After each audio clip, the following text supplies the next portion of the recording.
The history of religion, attempt 1.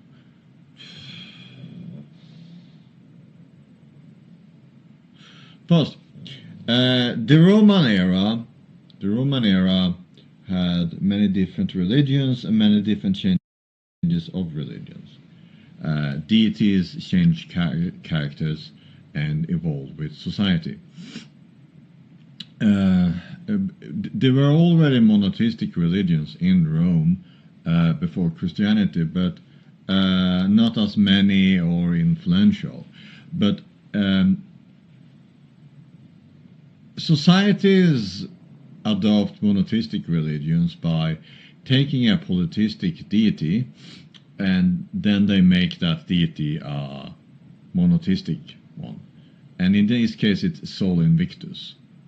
The Roman monotheistic religion, most similar to Christianity, is Sol Invictus, which was first a polytheistic deity and then gradually more monotheistic. The cult of Sol Invictus is important because it's a minority religion in the sense that it's the god of the state. It became the god of the Roman state, and it was monotheistic, so it was everyone was not forced to believe in Sol Invictus, but it was the god of the state. It was the state religion and state deity. Sol Invictus was seen as the great unconquered sun and the banishment of light over darkness, and it was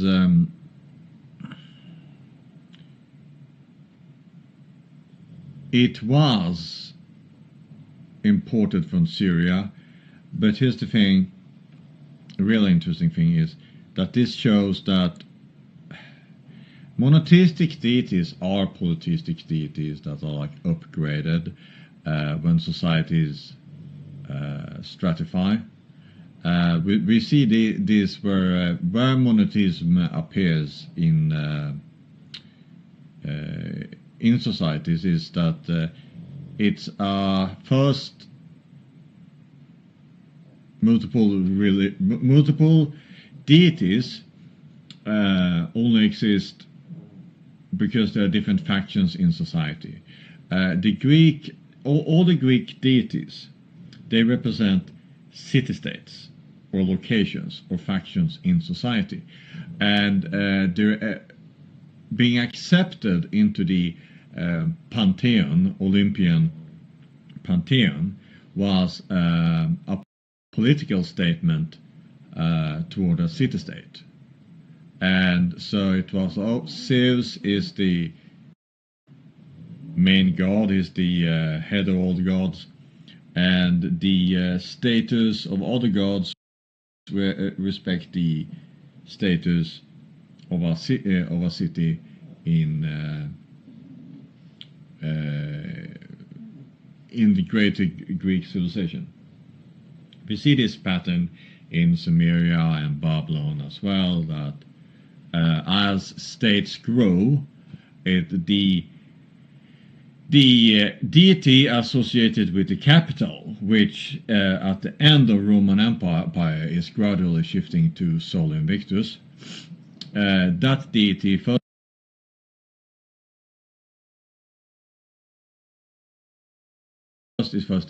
you establish the deity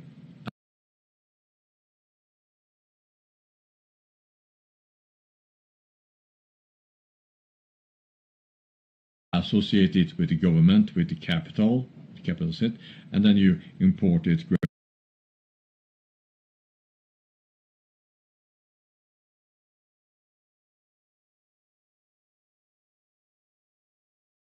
gradually to the rest of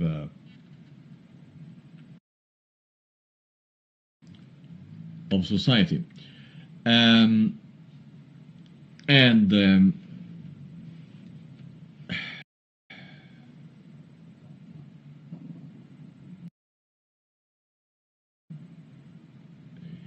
there is no historical evidence of Jesus, meaning that the Bible is not a historical reference. Characters in the Bible, writers, the apostles are not historical characters because they write the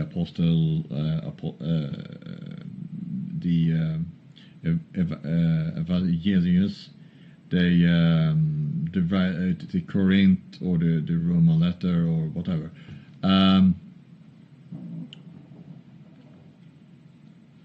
But the earliest or and best known historical character, because they are Christians. There are historical documentations for Christians, but there's no historical evidence for Jesus and the apostles. So in my opinion, everything should really begin with the historical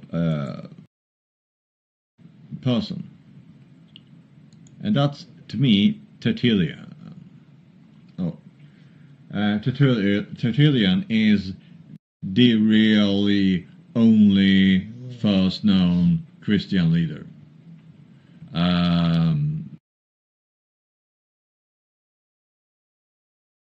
That is historically documented, and we know this because he was a person and he wrote books. But the thing is, he justifies Christianity with Plato. He refers to Plato and Socrates, and clearly states that Christianity is based on Greek philosophy, Plato and so on. At the same time, he hates Roman and Greek civilization, especially the Gnostics and Rome, because he's a North African from Carthage, and he still has this internalized mentality that well, he's not the same people as the Roman destroyed, but he lives in the place and in the place, and he has some sort of anti-Roman agenda. And Tertullian is all pagan civilization is bad, destroy everything. Pagan universities are bad, destroy it. It's heathenry, it's bad, and so on. He's a political radical. He's a political radical, and his agenda is to destroy and overturn the political order.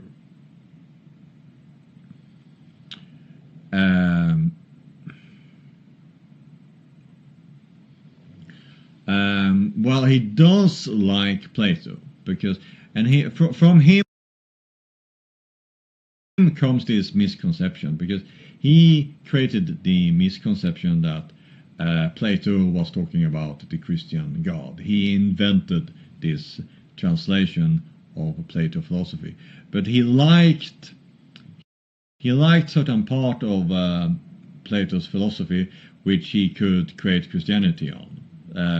Mostly like eternity, the idea that is another world with perfect ideas, and the idea that the ideas are eternal.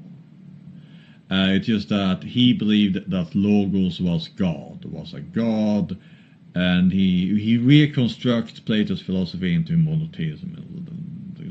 But it's not in Plato's actual works. It's from Tertullian, his recreation and interpretation and selective reference to pagan philosophy when it benefits Christianity, and at the same time his hostile attacks at the same pagan philosophers.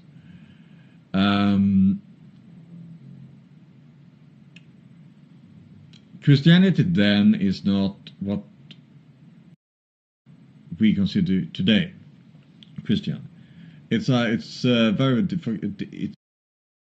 very difficult to say that Christianity today is the same religion, you understand? Because as you can see here, Tertullian has ideas that most people don't agree with today. So then we have the next next thing here. After Tertullian, the next big step is Arianism, because a great portion of the world's Christians were not Latin. They were not Catholicism did not exist, but like Roman Christianity or Latin Christianity. They were not Roman Christians. They were Arians, and Arianism is a religion that we know that Arianism is created by a person called Arian. And he was an apostle and a heretic, burned by his books were burned by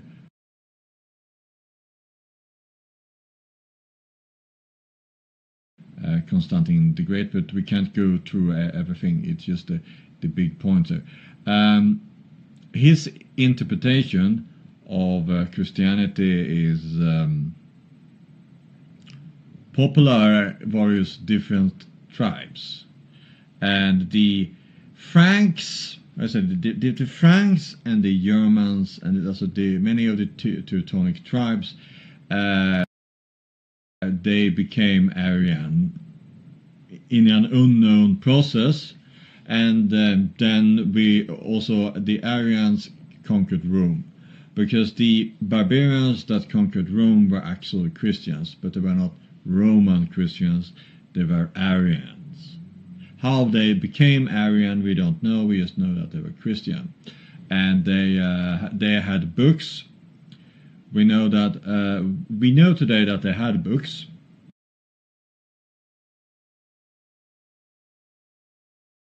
They could write, they could read, and they could write, and we know that they could build churches, and we know that they had clergy. And this is the Ostrogoths and the Visigoths in Spain, and the Ostrogoths, and so on, and the Vandals and many other people, but not just the Goths. It's also, for some reason, Germanic and the Teutonic tribes. How did they become Arians? We don't know. We just know that it's present.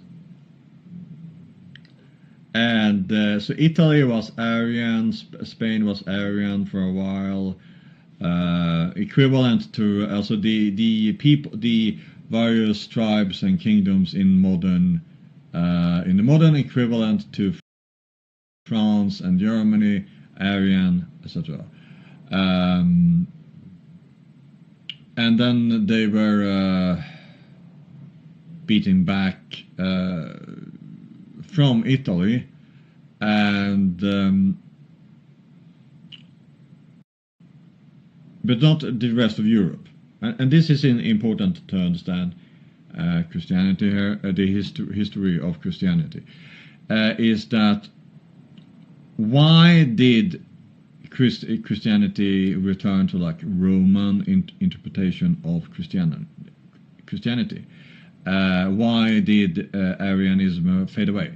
Because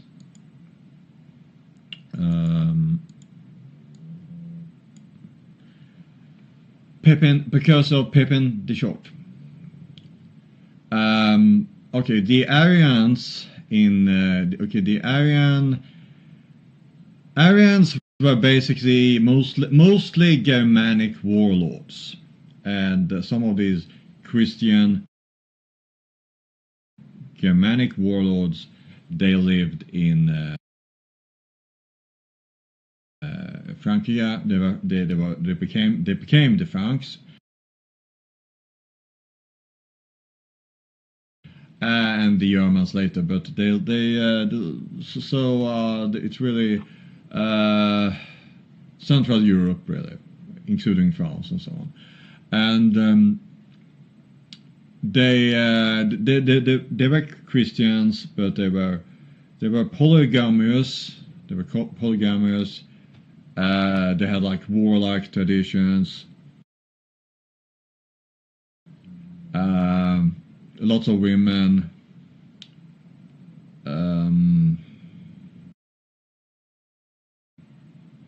And lots of Germanic art, blacksmith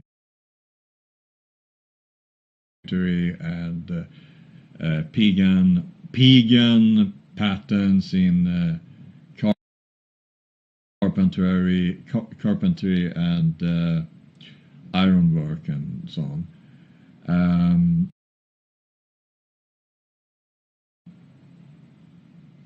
But they were Christian, and they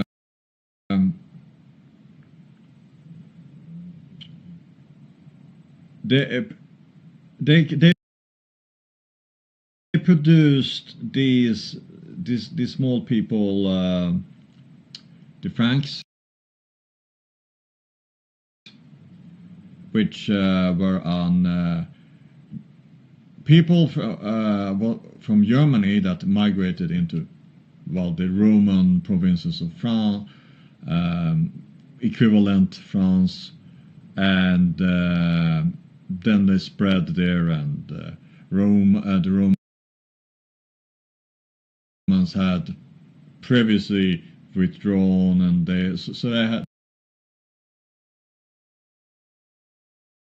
have evolved there in at least 200 years or 200 years.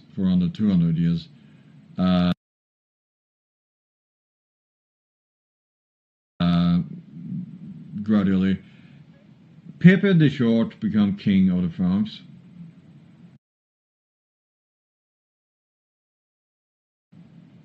And he is an Arian, and the historians,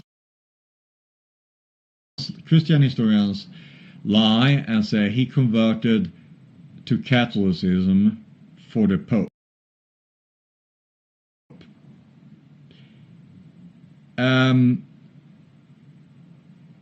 No, he converted not from paganism. He converted from Arian to the Roman to Catholicism, basically, and more specifically, he created Catholicism because he wanted to ally himself with the Romans, which many of the warlords, many of these Germanic Christian warlords, tried to ally with Rome, but either they were driven out, or it collapsed, or they failed to keep the kingdoms together. So instead, Europe had continuously divided along the Lombards, the Goths, the Burgunds, the Aquitaine, and well, of course, the Franks, and lots of other people I don't remember offhand.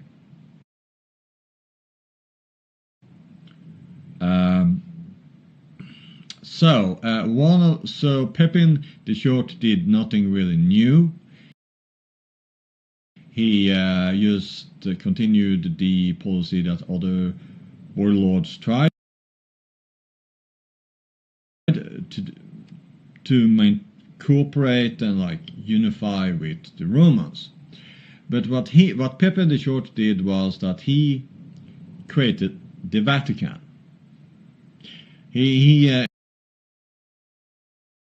It's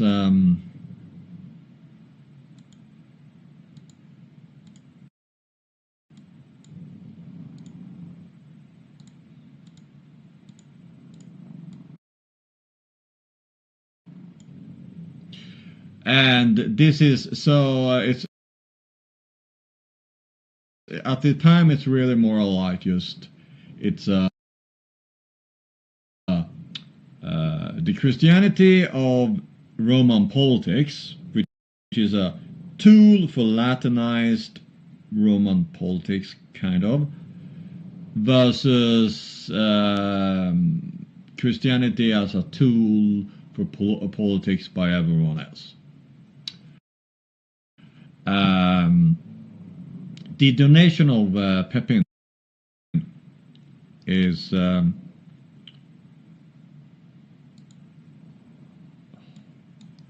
is it possible to scroll down on this thing? Perhaps.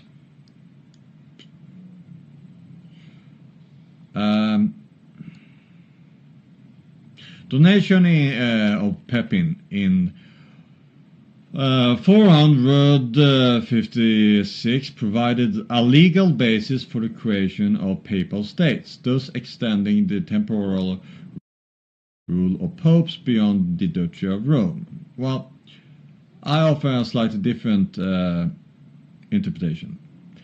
Prior to the donation of Pepin, the Rome was not really the head of Christianity.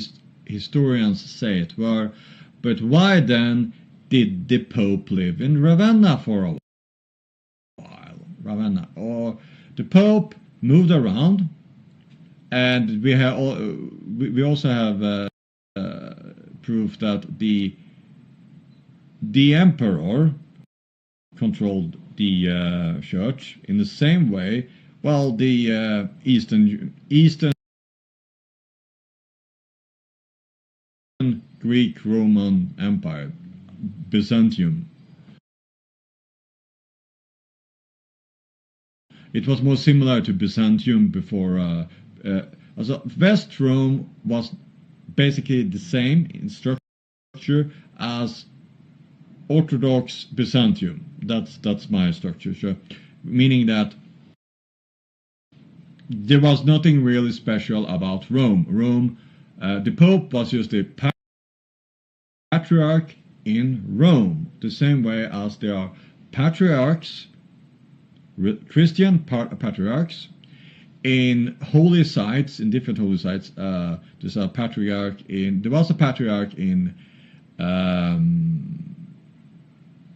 Byzantium, one patriarch in Rome, one patriarch somewhere else, I think, and one patriarch somewhere else. But those patriarchies were defeated eventually by Islam, so we don't remember them. But they exist in this era. Wait a minute. Yeah, right. I think they do. I don't think, maybe, I don't know if Islam has destroyed them yet. It sounds, oh fuck, I have to check this up. But anyway, here's the big thing.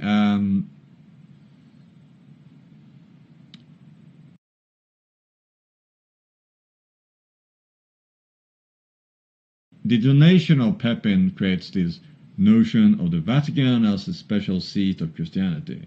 And previous to that, I believe that the Latin Roman structure was, this is just a nice place, arbitrary place for the Pope to be in.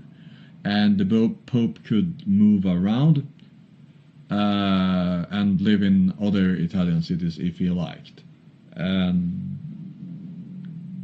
so.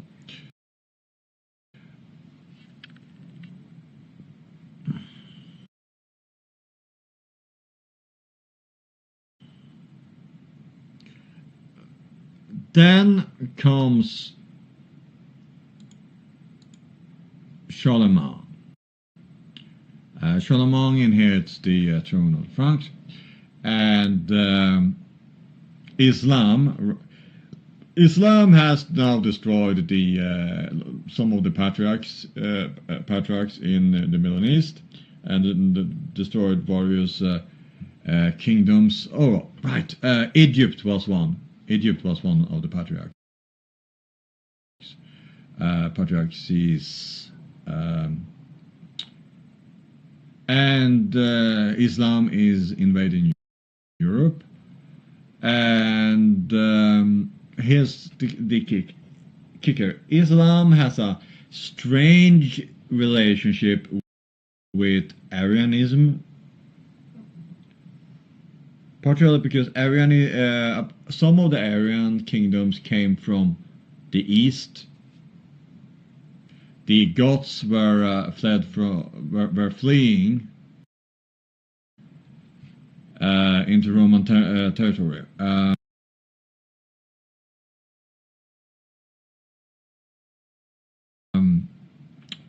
From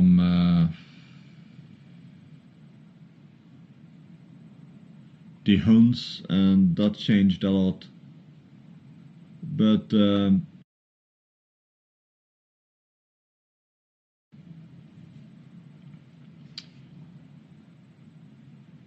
there are superficial similarities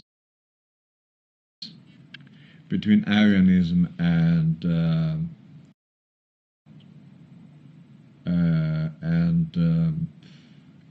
Islam. For example, Arianism was in Egypt. Arianism had that present in the Middle East before Islam, and Islam is supposed to be a sect of Christianity influenced by Christian missionaries. But which Christian missionaries? That's a big thing. And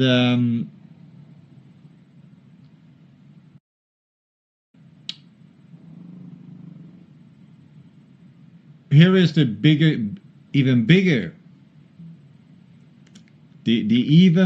confusion here, mystery here is Charlemagne unify Europe and Rome. He become a new Roman Empire. He leads a great war, and he drives out all the Muslims and kill them. And he kill all Muslims and Aryans, and he kills Aryans. He didn't kill the pagans that he killed were actually Christians, because Christian historians have rewritten the Christians as pagans. So, for example, when Pippin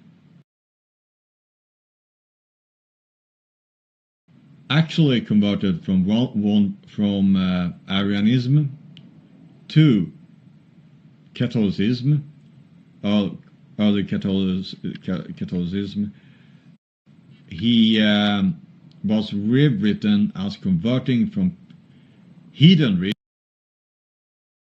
complete heathenry, like going from Torah and Odin direct to like Christianity, and this is an example of the civilizing power of Christianity. But no, that's not true. And Charlemagne is not just killing Muslims, he is killing Aryans. Conversion by penalty of death. Either you convert to his Christianity, the Roman Christianity, or you die. And that's how Europe became Catholic. And the strange relationship between Arianism and Islam is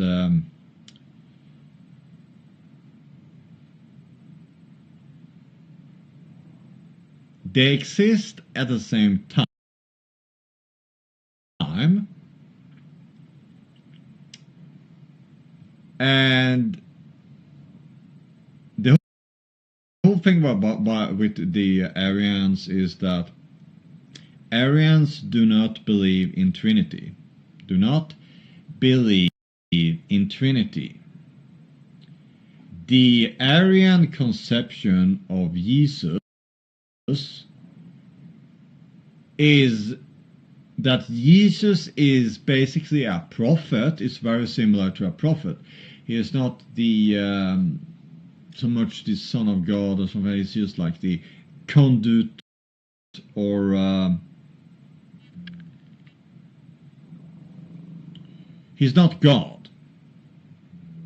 He's the conduit, and that's basically Muhammad, or rather, not very similar. So, because the whole thing is that with Muhammad is that, okay, Muhammad is not the son of God. Muhammad is a prophet, and the Arianite conception of Jesus is that Jesus is just spreading Christianity. Jesus is not God. Jesus is kind of a man.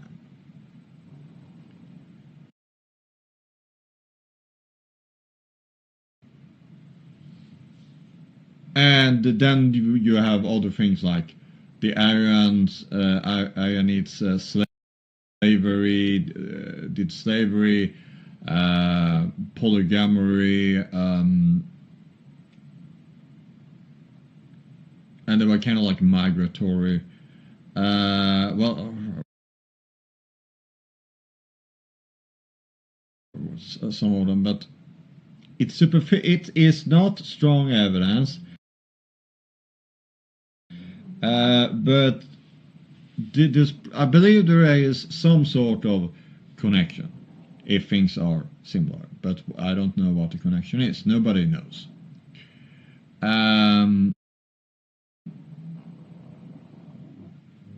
But anyway, Charlemagne inherits the Roman throne, unifies Europe. He converts Europe to Catholicism. He kills, yeah, sure. If there are any politists left, he probably kill them too. Sure, absolutely. But several kingdoms that he converts are not converting from paganism, from some sort of romanticized Odinist or Greek or Roman thing. They convert from another branch of Christianity to another branch of Christianity, unless they are Muslims, in which case they die. Charlemagne's realm fail after his death. There is no functioning administration that can guarantee. Okay, there's no government that is independent of the person. And therefore, the Roman Empire, the new Roman Empire is collapsing.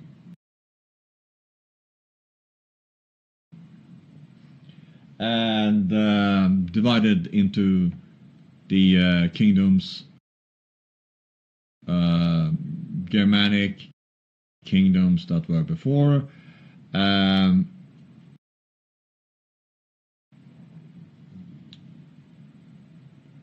the most powerful one was going to be Francia for a while. And under this time, Christianity is very fluid. There is no uniform, so there's no uniform standard for priests' clothing or priest symbols. The dress of a priest is arbitrary. It's just a matter of how the priest expresses his religion. It's just the fanciest things that gives a proper, respectful. So there are different colors, and it's not domination. It's not like individual organized things. It's just the priest can dress a little bit like he likes. There is no real centralized, because there's no way for the Pope at this time yet to organize such thing. There's no high. Also, the monastery. There are monasteries and there are priests, but there's no hyper interconnected network. That is going to happen a little bit later.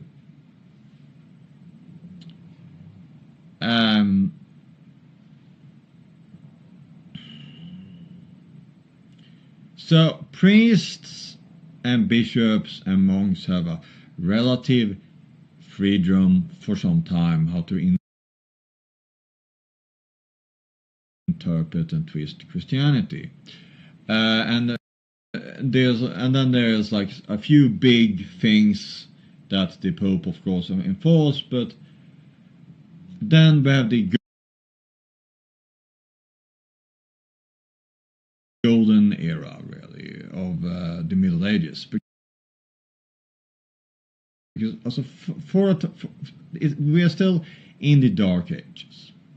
Even the Carolingian Renaissance is the Dark Ages, and it is, relatively speaking. The Carolingians did not have a functioning administration that could keep the Roman French Empire alive. They also had lots of pagan art and technology, so they were not as super Roman as people think. It was pretty much rule by the dynasty, by the Carolingian dynasty, and by the figurehead and charisma of the ruler. And that's not super efficient if you want an actual empire. As for reading or writing, it's kind of exaggerated. The Carolingians could read them and they could write, but there's still no ongoing.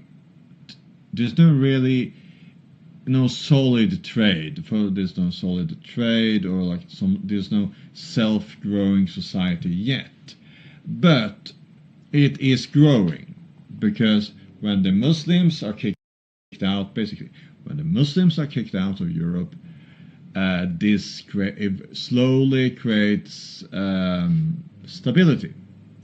There are no longer invasions by Ostrogoths. There's no longer lots of Huns, and there's no longer people fleeing from the Huns, and then the last people that were connected to this wave of barbarian migrations, which is connected to the Huns, because the Huns attack people, create wars, and people just migrated, fled from whatever attacked them, and when they were fleeing, they were attacking someone else, and the migrants thereof attack something else, blah blah blah blah. That's Islam. The Islamic that ends the chain reaction of the Huns. That ends with Islam for a while, until the Mongols and so on.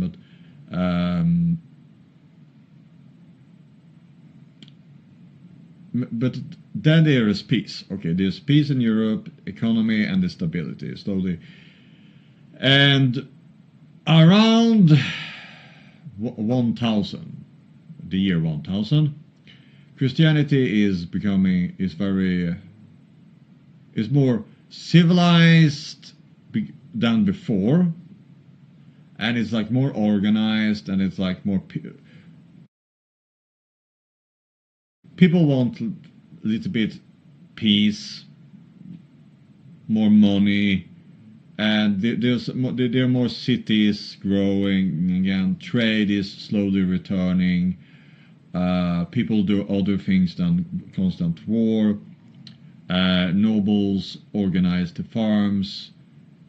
Yeah, and cities are being built in England because um, William the Bastard conquers England.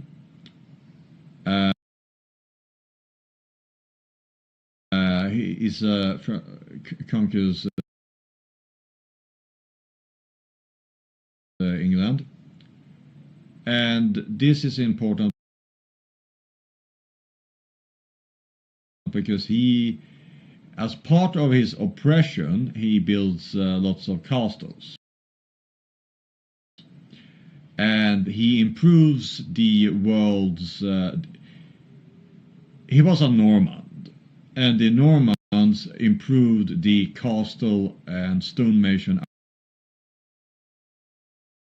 architecture of Europe, and he also creates lots of cities, or rebuild cities. Well, rebuild previous cities and rename them and change organization. But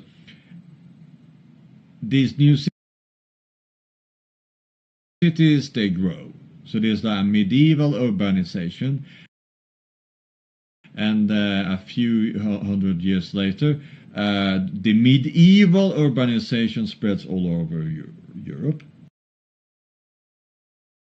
And this means that the church is moving from the countryside to, well, okay, well, the important figures move from the countryside to the cities. And in the cities there are schools for priests, there are also religious schools for everyone, but mostly the purpose of the schools is to educate priests, so every priest was supposed to read and write. And most priests could not read and write. Not every monk could read and write, but this is not that era. That era is coming. In the 11th and 12th century, new monasteries are growing in Europe. And the idea is now that the monasteries are not just a bunch of hermits or idiots in the wood. It's not good enough to just be religious and make your own food and stuff. And no, the monasteries are supposed to be centers of learning. So there's a shift, radical shift. And there are lots and lots of priests and clergies that are idiots, illiterate buffoons. At the same time, there's this growing, more efficient church that's expanding. Basic logic: you send people to this city to talk to the bishops and archbishops, and then they can distribute orders from the Pope all over the world, and they can write back, and they can coordinate and decide things. All priests should wear the same things. The ceremonies should be this way, and then only then this comes the idea that you have to marry in the church. Because until then, Christians were they made a ring of wood or flowers, and they just went to like a random woman, and they exchanged vow, and it was like religious, and this was like a swore by God or something. So they didn't marry in church. Well, like no real marriage ceremony. But under the medieval urbanization, this becomes the idea of the church now is supposed to gain control and guarantee marriages so that everything is right legally, so we know who is married to who, etc., etc., etc. And it's also the growth of interest in doctrines, in theology and so on. It's like more big brainy things, and all this is going to be ripped apart eventually by the plague. But I'm not going to go in to that, because stay at that part when I tell you that there were like a divide between the educated clergy and the retarded clergy from the Dark Ages. Okay, this leads to the witch trials, and this is why the witch trials happens in the early modern period, and why they, well, a little bit earlier, but when things seems to be great, witch hunts. When society is progressing, where like people don't have to fight as often, people can make more money for money and food. Professions are growing, more different professions. Cities are, well, there's more blacksmiths in the cities. There are more artists in the cities. And they're more intellectuals, of course. And there's like more and more people that makes money on reading and writing and scribing, and there's even rivalry to the church. There's even some schools, random schools appear all over the world that teach theology to nobles and people who can pay, and this was very controversial. So like civilization is growing, and at the same time witch hunts. And the Christian historians started to write about this, like, oh, this is some sort of knockdown on the cities or something like that. Now, and then there's like this Enlightenment people and reformers. Oh my God, so backwatering. No. The witch trials.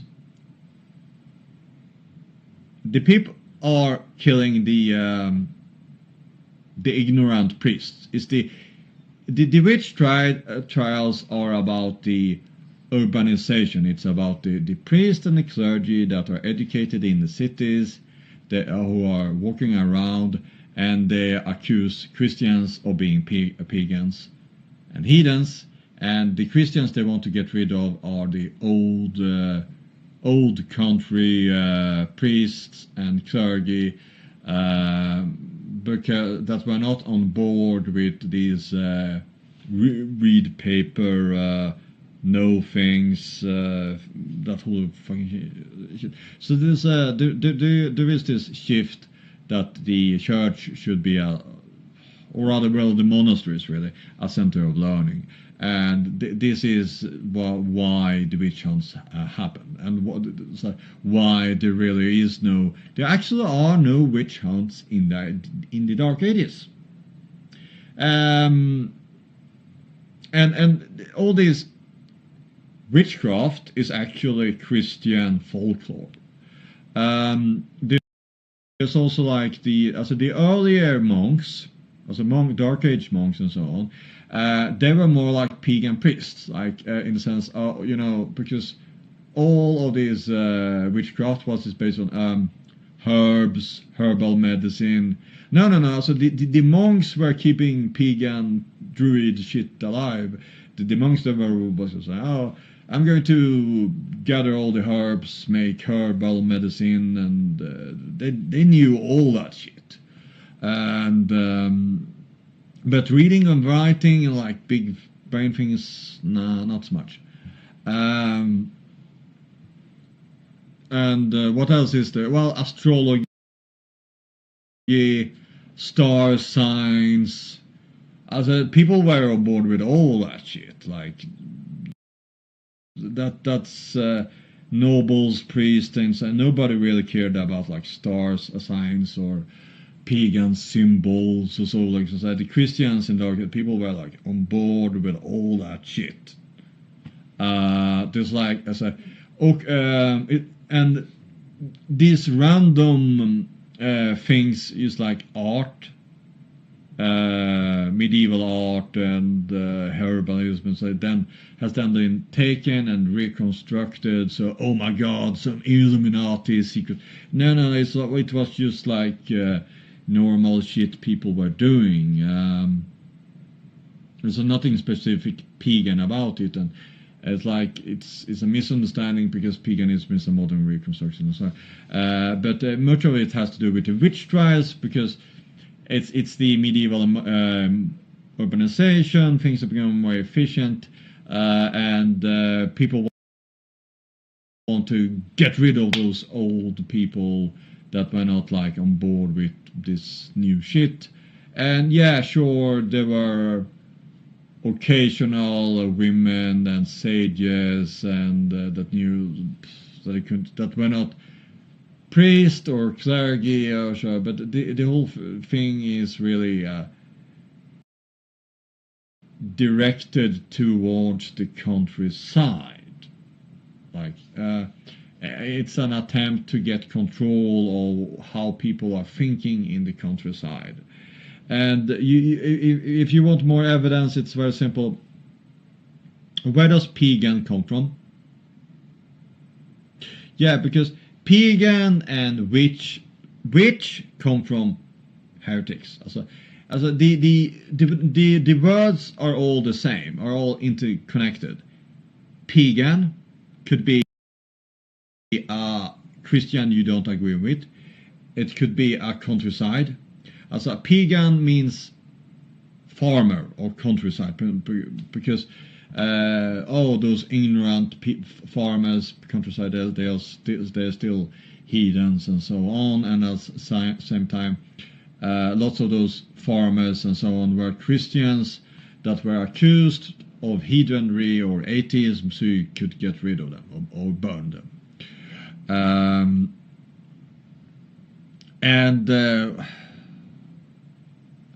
The heretics were called, also accused of witchcraft, of being witches. So you see that the witches are not really connected so much to paganism. The witchcraft, and it's like it's mostly about getting rid of all the Christians.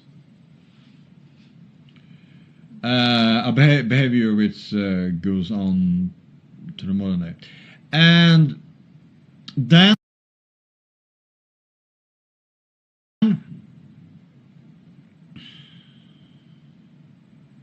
all this shit is collapsing. The witch trials are going way out of hand, and we have the Spanish Inquisition, which was not very popular.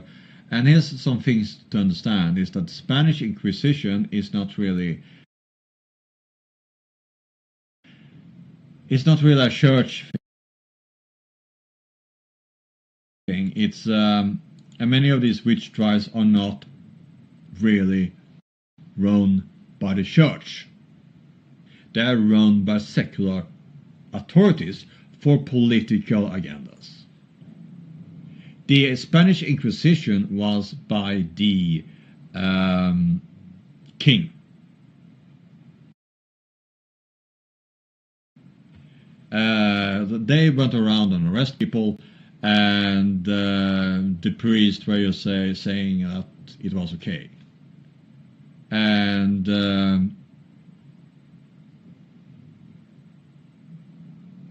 or rather, the secular authorities went around and arrest people, and they had very particular ideas about who they wanted to get rid of. And then there was two legal systems. There were the king's laws, and there were church law. And you could be trialed by the church, and so the kings could like arrest you for heresy if they wanted to get rid of you, and then you could would usually be sent further on to a new court, so that representatives of the church could try you for heresy. But it is connected to secular authorities. It's not all independent as you might think. It's also that well, the Pope is influenced by what is going on, and like so. Then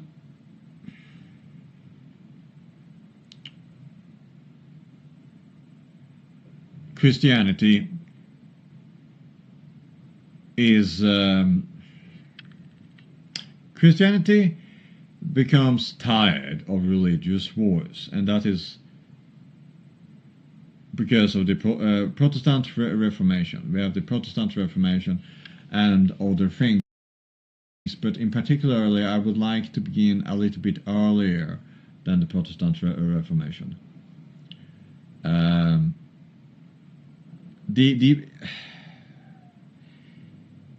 It's easy to understand that also Protestantism was a reaction to that which was before. It was the need to modernize and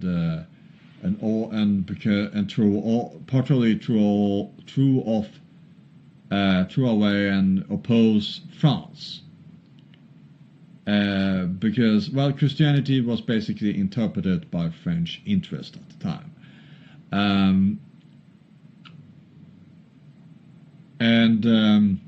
As France is losing power, but it's very simple. There's a technological progress, really. It is a new science in the 14th century, and the science, most of the scientists believed in God, but there is this conflict between science and religion. And it's basically this. When there is a previous technology level,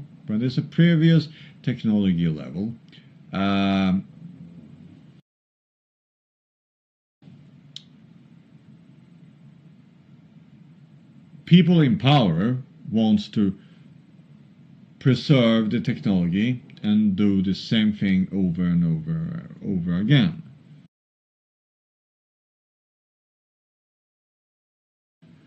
And oppose change, and which is a dumb idea. But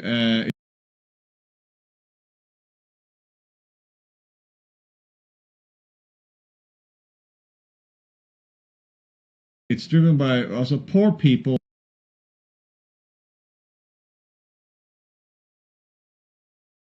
want to oppose change because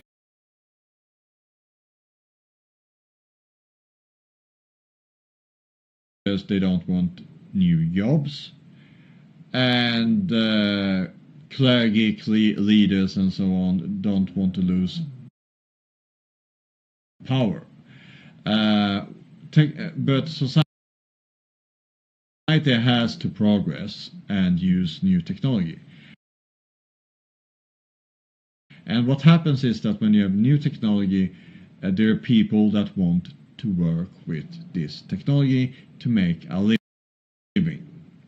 And they're not satisfied with using the old technology to make a living, because that's really how technology progresses. People find ways to use technology to make a living. And there's always a huge conflict with people that made things different previously. And the Catholic Church is, at this time, fully invested with conservatism, technological conservatism. And then they, by opposing change, they open themselves up to a huge deal of corruption. For example, Catholicism was basically